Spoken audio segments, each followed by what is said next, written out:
siamo riusciti a ciappare Rocky Joe che è appena uscito dal cesso e quindi poi intervistarlo direttamente su come che sta l'esperienza, diciamo, cosa dici tu? Se sta una roba più impegnativa, diciamo, no che mi sia sta tanto da manco, adesso che vogliamo una terza persona che andasse dentro a giudicare, a testare, però Defcon a livelli...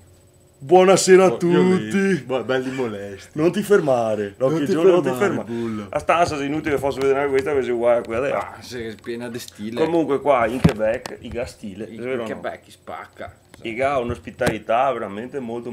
Seguono la scia del number one. Esatto, ne ga mandava un toso torne che era simpatico. Sì. Se ne mandava una figa era meglio. Va bene. Va bene, dai. Su 100. Va bene, dai. Sarà Va per bene. la prossima volta. Comunque qua veramente, ragazzi, se vi fare un viaggetto così leggero, tranquillo, Dolcissimo, da un proprio. fine settimana, vieni a fare un visito qua. Io ancora a capire quanto che costa gli alcolici e sigarette. Quello Quello sarà il testo della serata molesta. Esatto, dopo vi aggiorneremo insomma. Va bene. Vai che andiamo! Vai belli!